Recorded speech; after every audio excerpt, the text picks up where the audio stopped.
Yes, this is Athens, city of almost 4 million people. Athens, part of the European Union for almost 40 years. And this is Skopje, city of barely 1 million people and not part of European Union at all. In this episode, we'll try to compare two cities with incomparable scale and different urban DNA and political context. And we will try to see if they have something in common only because they are capitals of two neighboring countries, North Macedonia and Greece.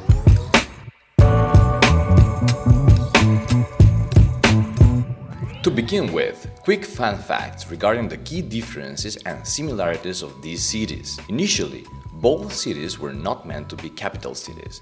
Today, both cities are heavily centralized and they have seen radical change of the urban tissue.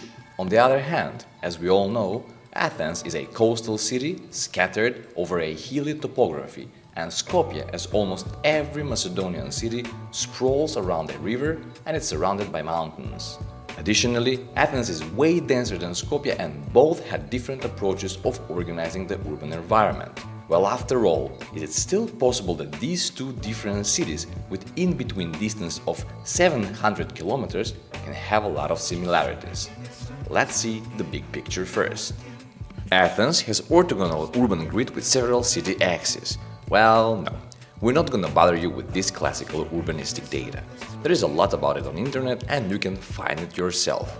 As we all know, we from stripping architecture love seeing the things in an alternative way, so let's try and see the big picture by diving in the city's tissue. So the DNA of Athens, probably you can see it's actually developing this city sprawling on different kind of hills. But the most important urban phenomenon that developed this city is actually this. We have an empty ground floor, open ground floor for parking the cars or just like for some local dynamics, and then we have multi-story buildings. These buildings has been developed in the past when people had these tiny, humble, modest houses, and then developers came and they offered a deal. They would say, okay, you give us this little house and we'll make multi-story buildings, you get that one apartment for you, and then we'll sell the other apartments as developers. In that mutual exchange principle, most of the Athens has been built. The same principle of Athens, mutual exchange of building, we have it in Skopje as well. For example, this building over here has 3 floors and was built by demolishing one of those houses like that one over there. That one over there has one owner, same it was here, it was bought by an investor or developer and they made 3 stories buildings. 1 floor goes for the original owner and 2 goes for the investor.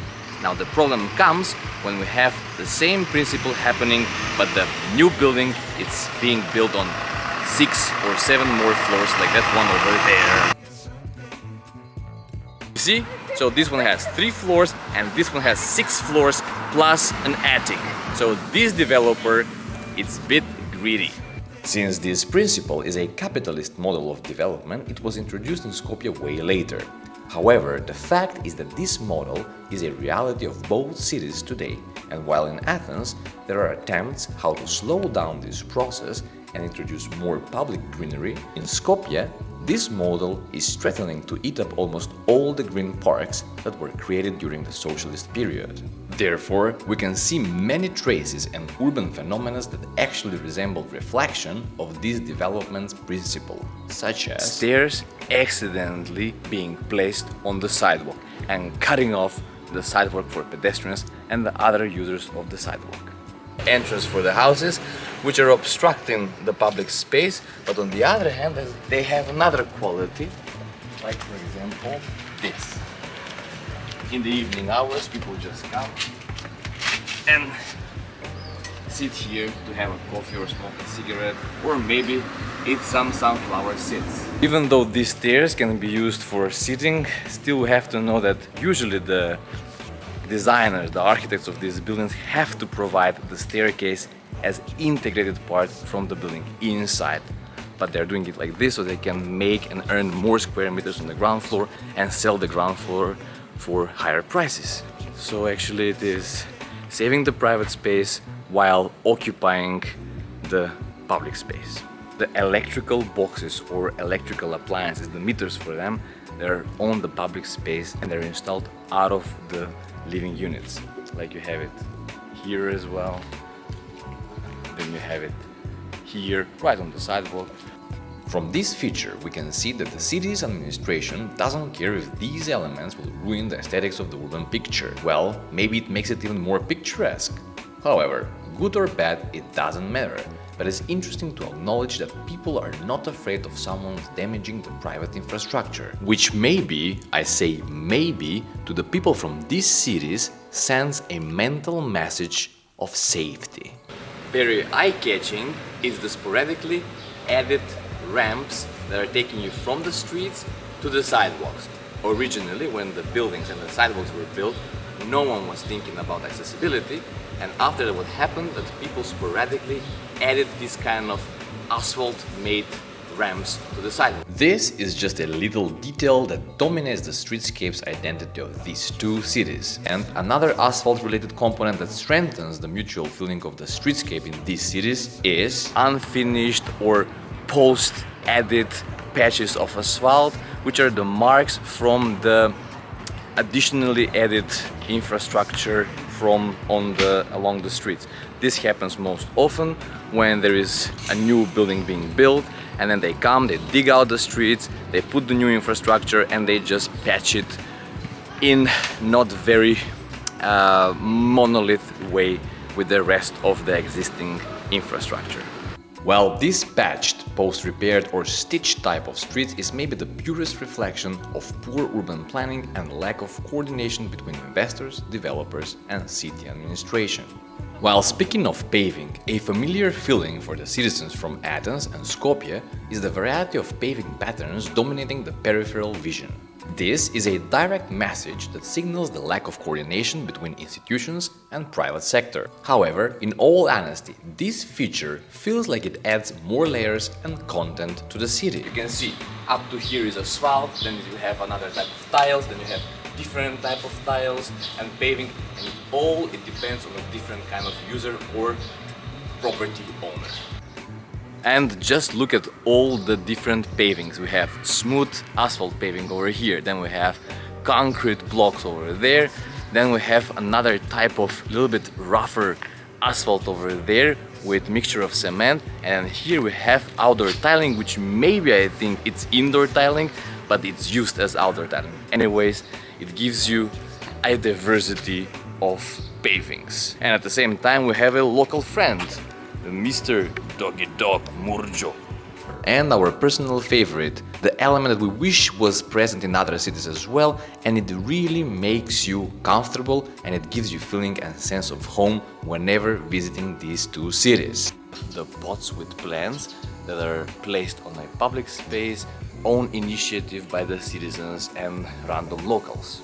This spatial appropriation often functions as a practical tool against inappropriate parking, but at the same time it resembles the comfort of the locals to take authority over the public space. So, regardless of the urban top-down differences, these sporadical elements make these cities quite similar, predominantly to their mutual character: unwalkability. Well, don't get us wrong. Skopje and Athens are initially walking-based cities, but the space dedicated for non-drivers is extremely difficult for navigation and use. So all the similar streetscape signs and traces, we find them in Skopje as well on one little place, random traffic pole, which I don't know how useful it is. Then we have a growing patch of greenery out of nowhere. Then we have popping infrastructure going on the facade from the public space. Then we have a rainwater pipe that's not properly connected to the sewage system. And we have another electricity pole or just a street lamp. And then we have private stairs placed on a public sidewalk. However, beside these streetscapes that are dictated by the urban tissue, we wonder if we can find more similarities. Of course, for example, we can see how the planning services don't care much for the common public spaces and the integration of the crucial transport infrastructure within the urban landscape.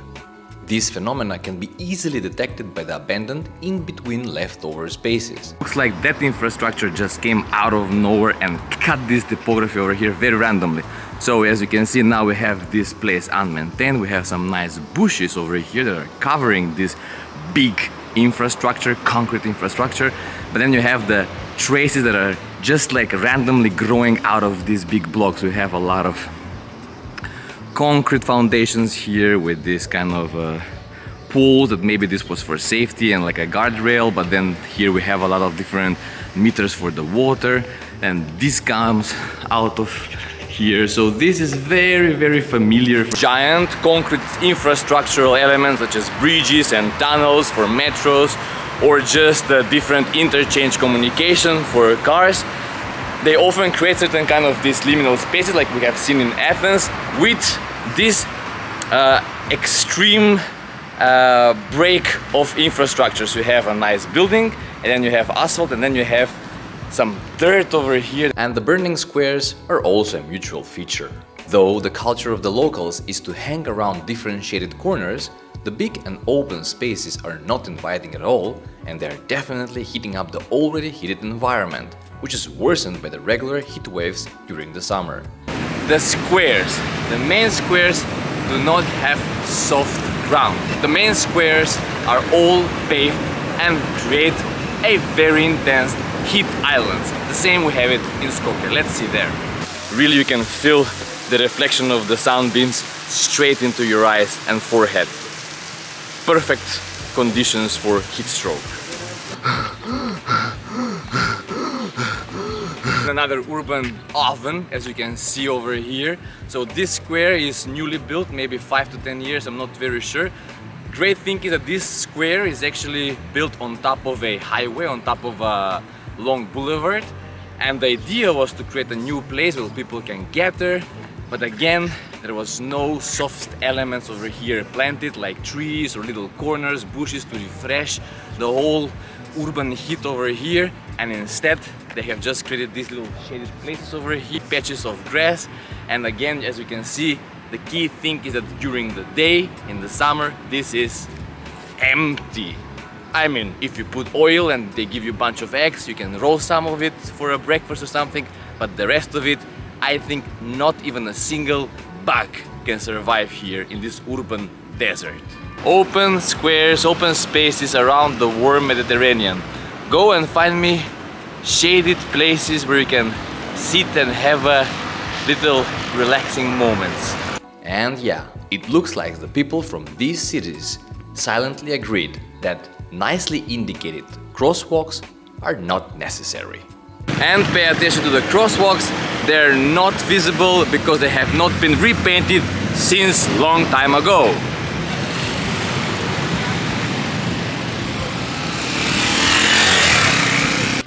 Of course, plenty of unmarked pedestrian crosswalk. It's a game to find the crosswalk. Our analysis can go even further by finding similarities in the building culture.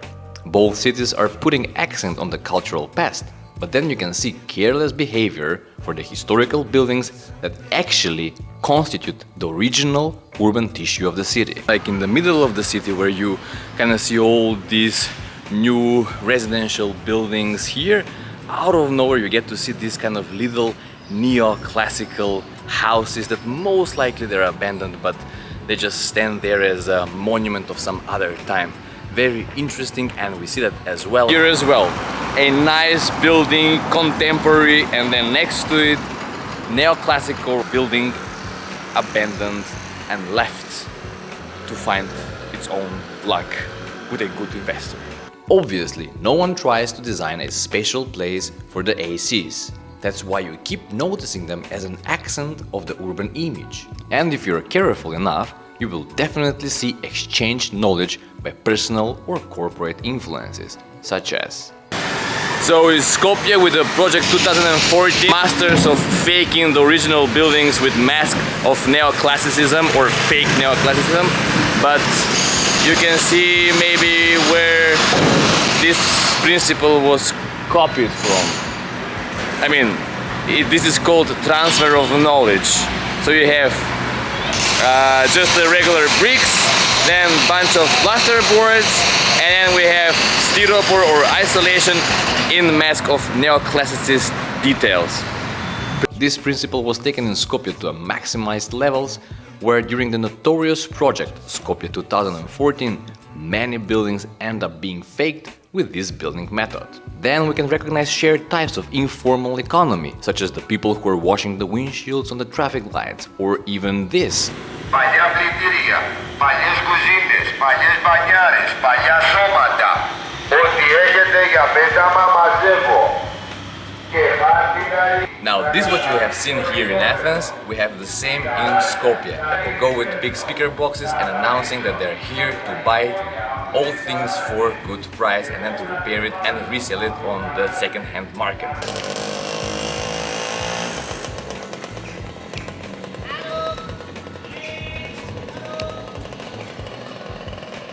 The posters, the graffiti, the little colorful ads on the facades, the urban equipment that literally looks like it was ordered from the same tendering files. All these little details create a common picture for two quite different cities. A quick wrap-up with the illustration that shows on your right side. You can probably find multiple similarities between different cities. It's actually quite a beneficial and important practice to detect these similarities. The main conclusion here is the following. No matter how structurally different two cities are, the mentality of the locals and all the little details that configure the common streetscape can give the impression that those two cities have a lot in common. Thanks again for watching. Don't forget to subscribe, share, like, and comment. Have a nice day, and don't forget to practice the detection of common things between two different cities.